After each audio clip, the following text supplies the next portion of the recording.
yang sama-sama kita hormati Mursyid Tarekat Naqsyabandiyah Fadilatul Syekh Buya Alaidin Atari beserta seluruh keluarga besar Pondok Pesantren Darussalam Kabun, yang tak dapat saya sebutkan satu persatu, para tamu-tamu undangan, hadirin hadirat, muslimin muslimat, semua yang hadir ini insya Allah dimuliakan Allah Subhanahu wa ta'ala.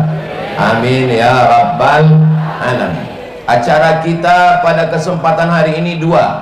Yang pertama, milad Pondok Pesantren Darussalam Kabun.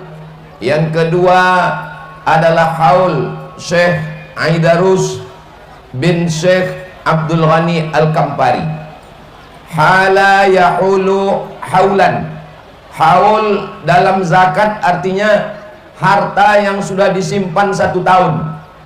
Ibu-ibu, bapak-bapak yang menyimpan tabungan 100 juta, syaratnya pertama haul, sudah dipegang selama 1 tahun. Ini kalau dilihat dari wajahnya nampaknya tabungannya paling sedikit ini 100 juta. Dari bunyi aminnya macam tak yakin. Jadi syaratnya al-milkul tam, kepemilikannya penuh, bukan musyarakah berkongsi, bukan hutang. Yang kedua adalah haul, sudah sampai 1 tahun. Jadi haul artinya 1 tahun meninggalnya guru, biasanya guru-guru mursyid, ulama-ulama diperingati. Perbuatan ini dikritik. Untuk apa mengenang orang yang sudah meninggal dunia? Maka perbuatan itu katanya bid'ah. Kalau bid'ah berarti dhalalah. Kalau dhalalah berarti masuk neraka. Kalau haul ini bid'ah, maka yang mengundang masuk neraka, yang diundang juga masuk neraka. Dan yang paling panas nerakanya yang ceramah. Di Saudi Arabia ada museum, nama museumnya Museum Syekh Ibni Utsaimin. Di dalamnya ada kacamata Syekh Ibnu Utsaimin. Di dalam museum itu ada pena yang dipakai oleh Syekh Ibnu Utsaimin waktu mengajar. Untuk apa museum itu dibangun? Gunanya untuk mengenang ulama. Kenapa haul bid'ah? Kenapa membangun museum tidak bid'ah? Padahal dua-duanya adalah mengenang ulama. Di Saudi Arabia dibuat acara, judul acaranya Usbu' Muhammad bin Abdul Wahhab. Seminggu 7 hari 24 jam kali 7 mengenang jasa-jasa Muhammad bin Abdul Wahhab, pendiri Wahabiyah. Artinya apa? Haul kita ini cuma 1 hari. Jadi kalau 1 hari bid'ah, kalau 7 hari sunnah. Saya mau memberitahu kepada orang yang kurang paham, kita kasih paham. Yang gagal paham, kita pahamkan. Yang susah itu adalah orang yang cari makan dari gagal paham. Kalau paham dia tak makan. Maka pada kesempatan ini ada orang-orang yang tidak mau makan ikan. Dikasih ikan, kata dia, saya pantang makan ikan. Nanti saya alergi, kulit saya gatal-gatal. Kasih makan ikan toman, tak mau. Kasih makan ikan patin, tak mau. Kata dia pantang makan ikan. Tapi ketika ikan itu di blender, dicampur tepung, dimakan habis 2 mangkok. Namanya empek-empek kapal selam. Haul bid'ah. Tapi membuat seminggu seminar boleh, membuat museum boleh. Haul dengan seminar dan museum isinya sama-sama mengenalkan ulama kepada anak bangsa. Ulama yang mau kita kenalkan ini tidak perlu dikenalkan manusia karena dia sudah masyhur di langit. Tapi anak cucu kita perlu tahu. Abdul Somad tidak bisa menceritakan hidup Syekh Aidarus selama 63 tahun. Dari tahun 1926 sampai 1989, 63 tahun mau diceritakan dalam 60 menit. Bahasa Arabnya mustahilun, tak mungkin.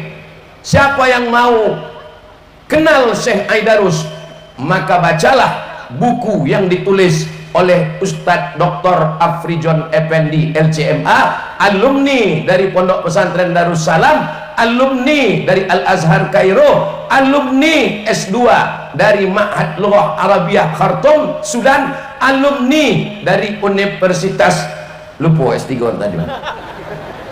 Beli buku ini, dapatkan segera. Ingat, persediaan terbatas. Ambo baru mengiklankan, masalah berapa persen untuk Ambo belum kami bahas. Apa yang dimuliakan Allah Subhanahu wa ta'ala.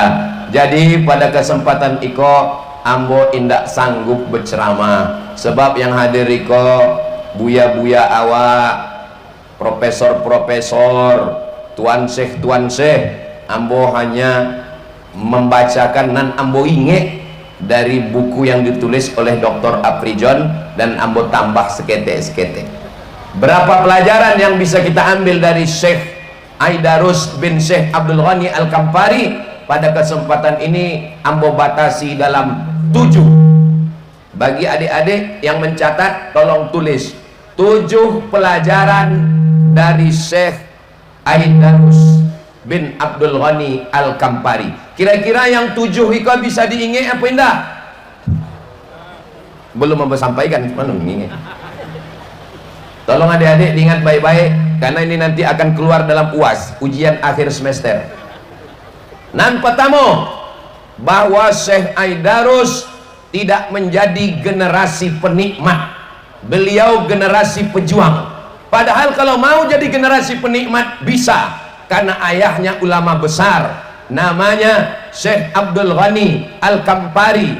Dia mendapat irsyad dari Syekh Sulaiman Zuhdi. Syekh Sulaiman Zuhdi mengambil baiat tarekat, menjadi mursyid dari Syekh Sulaiman Al-Qarimi. Syekh Sulaiman Al-Qarimi berguru kepada Syekh Abdullah Afandi. Syekh Abdullah Afandi mengambil tarekat Naqsabandiyah dari Syekh Diyauddin Khalid Al-Kurdi An-Naqsabandi. Itulah kenapa nama tarekat ini tarekat Naqsabandiyah Khalidiyah, karena di dalam silsilahnya ada namanya Syekh Khalid Diyauddin Al-Kurdi An-Naqsabandi. Dari Syekh Khalid kepada Syekh Abdullah Afandi, dari Syekh Abdullah Afandi kepada Syekh Sulaiman Al-Quraimi, dari Syekh Sulaiman Al-Quraimi kepada Syekh Sulaiman Zuhdi, dari Syekh Sulaiman Zuhdi kepada Syekh Aidarus, kepada Syekh Abdul Ghani Al-Kampari. Yang tak percaya silakan buka buku halaman 5. Tapi yang ada di dinding itu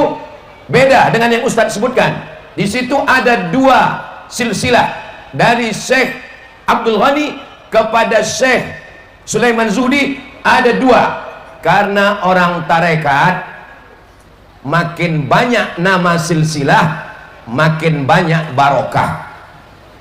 Dalam silsilah tarekat tak sama dengan nasab, tak sama dengan sanad dalam qiraat dan dalam hadis. Kalau dalam sanad hadis, semakin sedikit sanad lebih bagus, namanya sanad ali. Sedangkan kalau banyak namanya sanad nazil. Sedangkan dalam silsilah tarekat semakin banyak maka semakin banyak barokah. Itu nanti kalau ada yang mempertanyakan kenapa antara Syekh Abdul Ghani Al-Kampari dengan Syekh Sulaiman Zuhdi ada 2 mursyid, kenapa yang satu mengatakan langsung?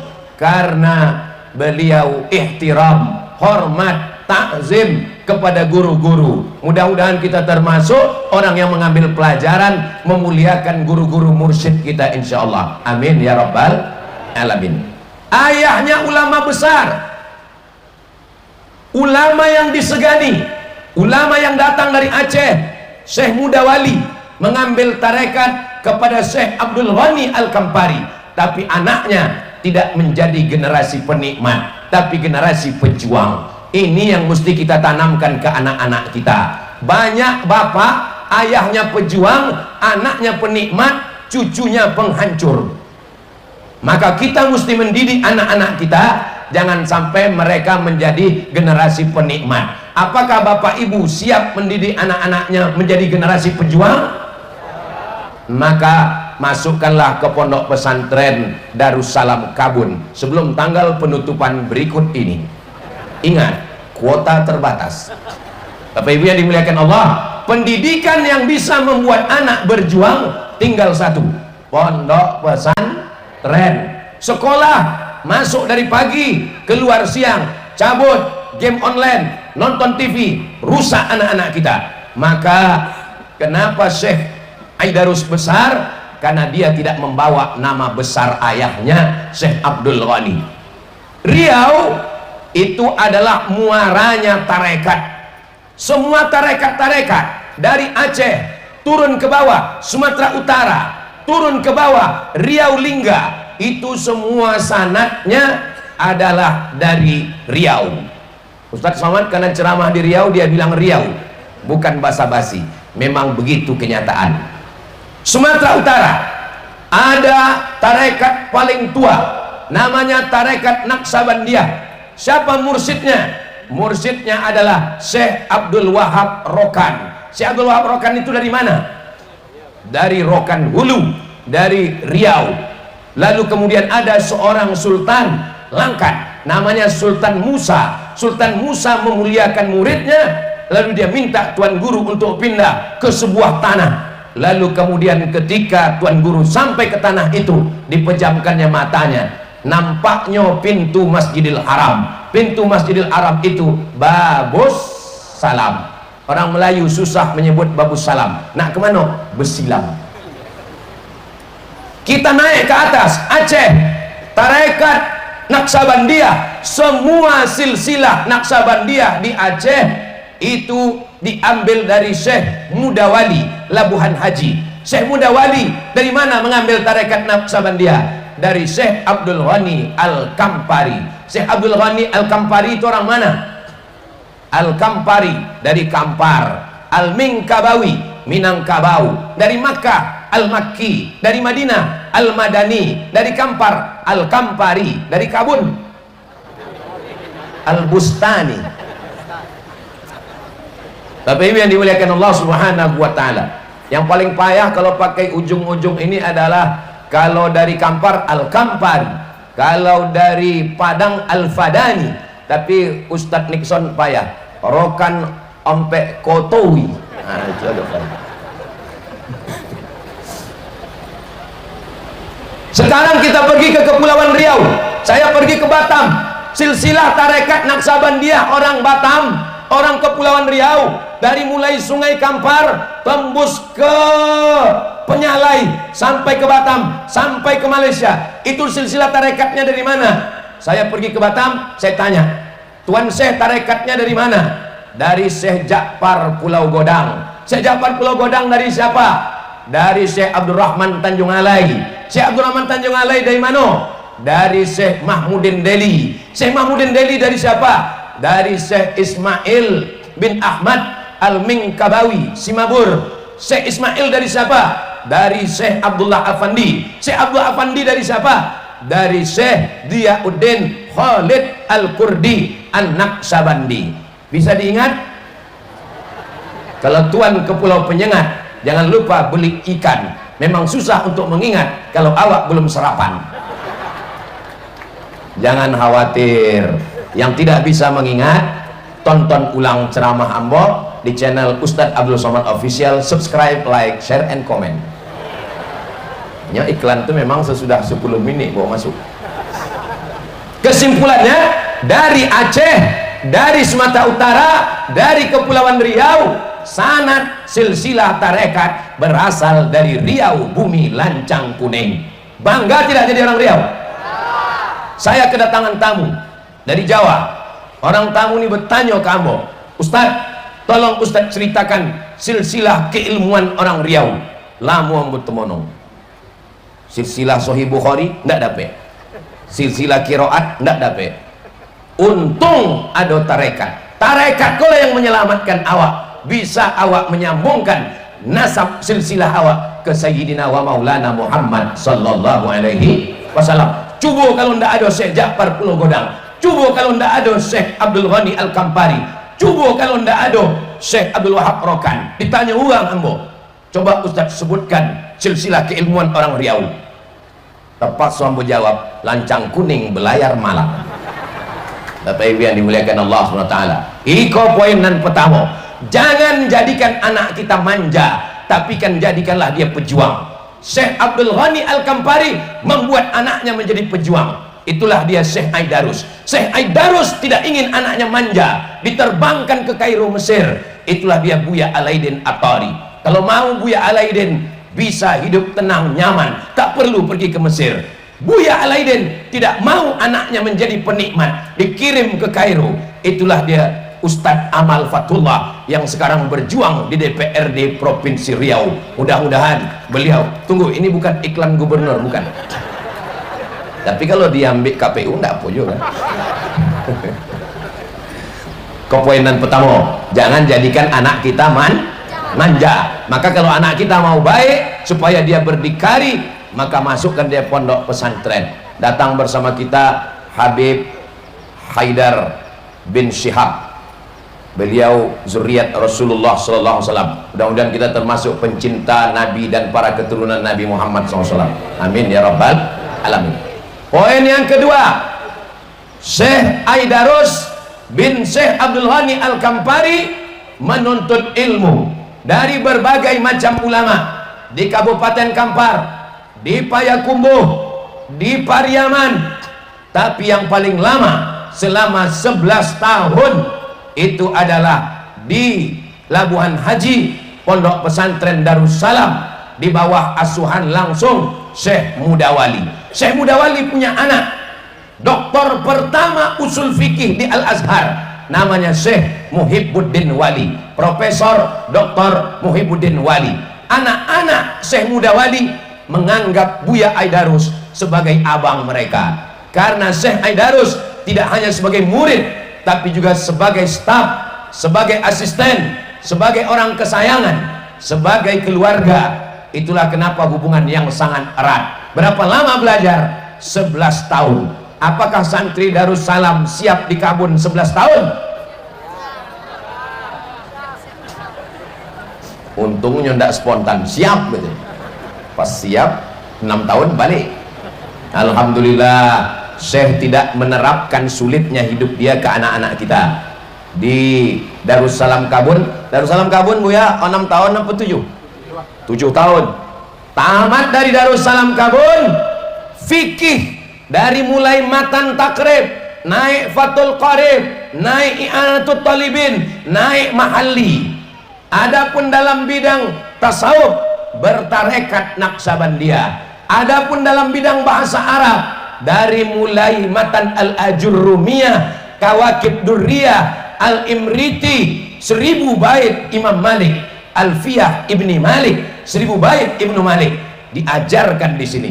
Maka ibu bapak, masukkan anak-anak kita ke pesantren Darussalam, alim dalam bidang fikih, berakidah Ahlus Sunnah wal Jamaah, Imam Abul Hasan Al-Asy'ari. Insyaallah selamat dari liberal, selamat dari sekuler, selamat dari Syiah, selamat dari Wahabi, selamat dari Khawarij, selamat dari game online, dan selamat dari pinjol.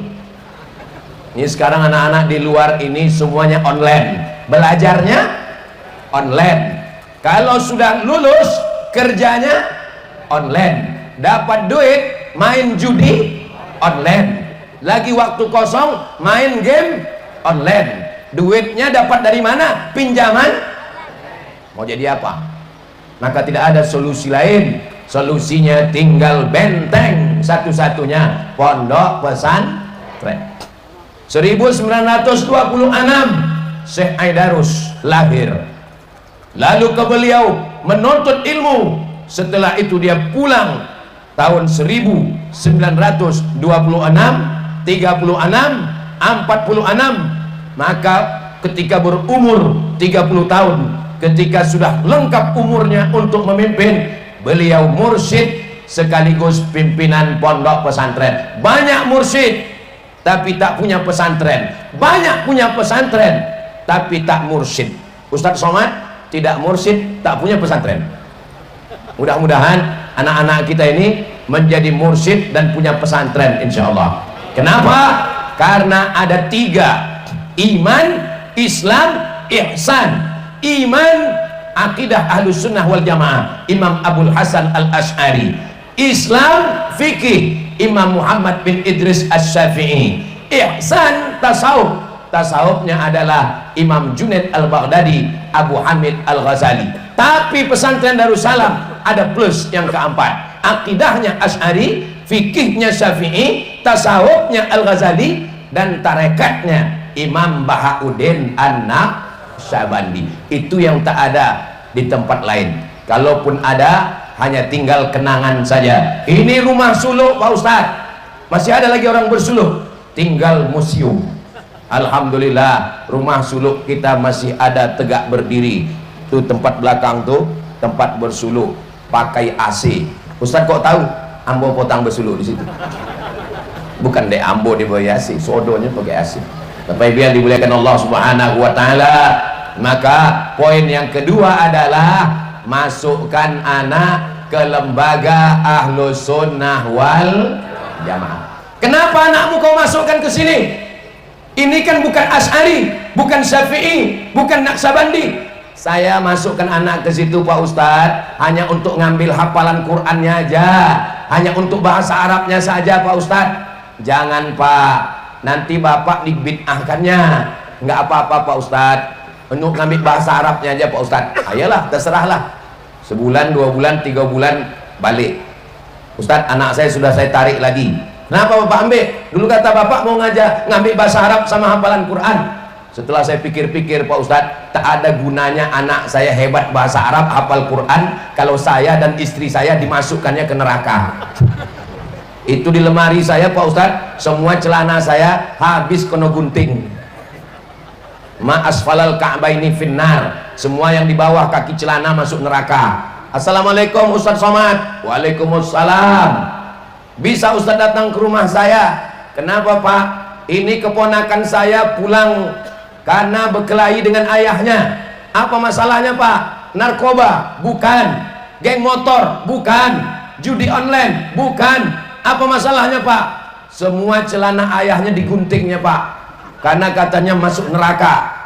Lalu saya bilang, tahan keponakan kamu tuh, jangan kasih dia balik ke rumah. Kalau dia balik ke rumah, 2 gendangnya. Kalau tak ayahnya syahid, inyo syahid.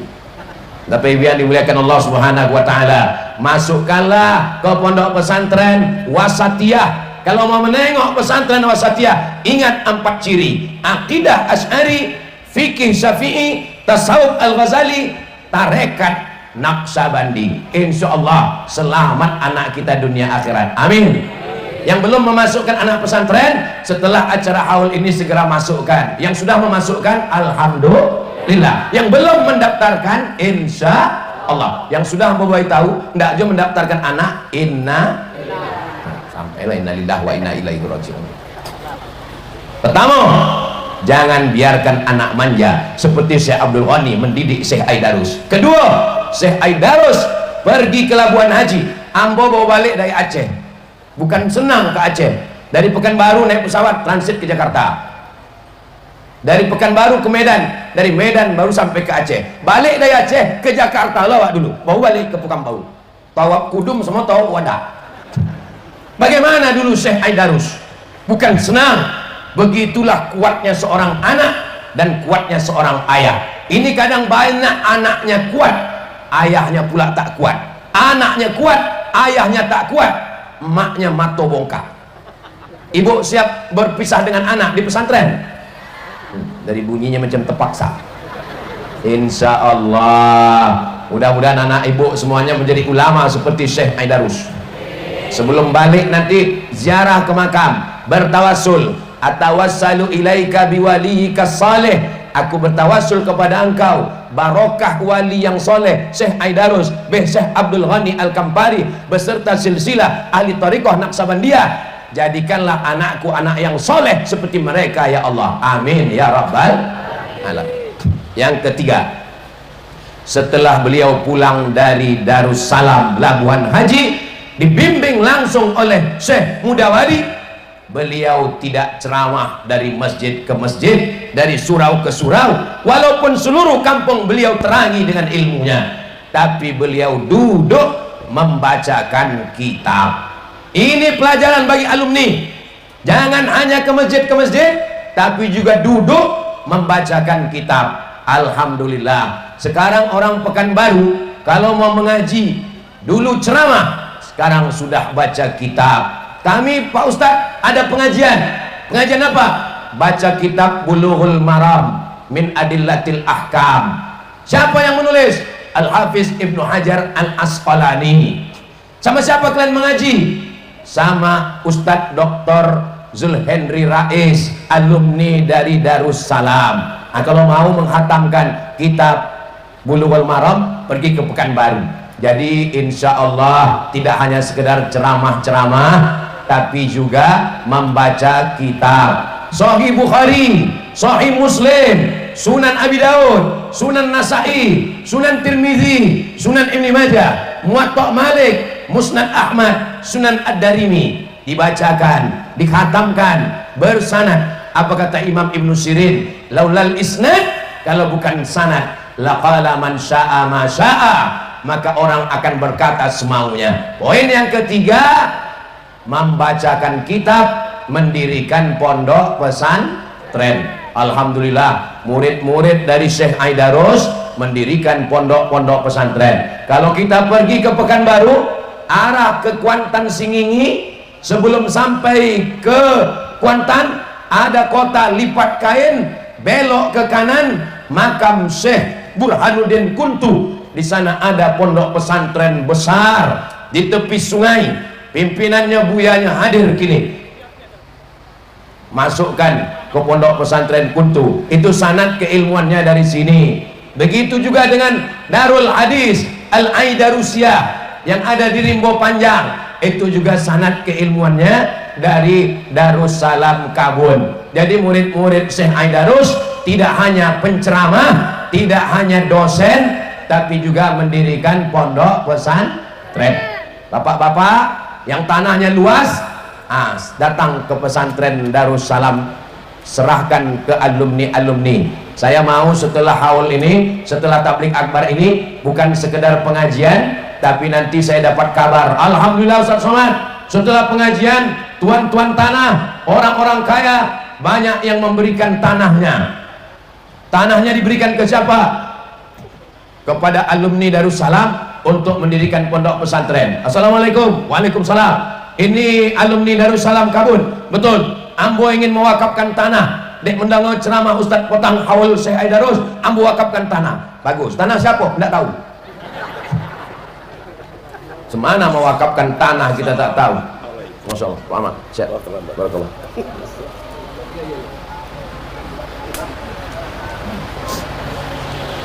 Saya tidak suka kalau saya sedang ceramah itu dipotong.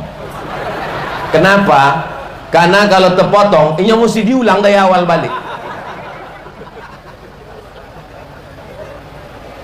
Kalau tuan pergi memotong di hari Jumat, saya memang tak suka kalau ceramah dipotong, kecuali yang memotong itu Pak Ahmad. Pak Ahmad ke kawan nawak lamo. Kita doakan Pak Ahmad sehat insyaallah. Sampai mana tadi? Nampak tamu, jangan biarkan anak kita manja. Syekh Aidarus dididik oleh Syekh Abdul Ghani. Yang kedua, masukkan ke pondok pesantren. Yang ketiga, setelah tamat pesantren, walaupun nanti jadi bupati, walaupun jadi gubernur, tetap punya pesantren. Bapak ibu pergi nanti ke Rokan Hulu, nampak masjid besar, namanya Masjid Islamic Center Pasir Pengarayan, belok kanan itu ada SMP Tahfiz Quran, itu punya Pak Ahmad waktu dia jadi Bupati Rokan Hulu. Walaupun dia bupati tapi tetap punya pesantren. Begitu juga dengan alumni, silakan mau jadi apa, mau jadi anggota dewan, ikut jejak alumni, namanya Ustadz Amal Fatullah. Mau jadi kepala daerah, ikut jejak alumni, namanya Ustadz Esfaraini. Lah jadi? Hah? Ambo sebenarnya pura-pura tidak tahu. Bapak Ibu yang dimuliakan Allah Subhanahu wa taala, bupati, gubernur, wali kota, pakai jabatan kekuasaan kalian untuk menolong pondok pesantren. Jabatan tak lama, 2 periode paling lama, itu pun kalau tak ditangkap KPK. Yang lama adalah pondok pesantren. Ini contoh pesantren Darussalam Kabul. Sampai hari kiamat pesantren ini akan tetap tegak berdiri menjadi benteng Ahlussunnah wal Jamaah. Banyak yang sudah mengkhawatirkan ke saya, Ustadz, kami khawatir bagaimanalah agaknya masa depan Ahlussunnah di Riau. Kita ini sudah dikepung Wahabi, Pak Ustadz. Saya bilang ada benteng terkuat dan benteng tertua, itulah dia pesantren Darussalam Kabul, yang insya Allah dari sinilah akan menyebar pondok pesantren ke seluruh penjuru Nusantara, penjuru Lancang Kuning. Takbir!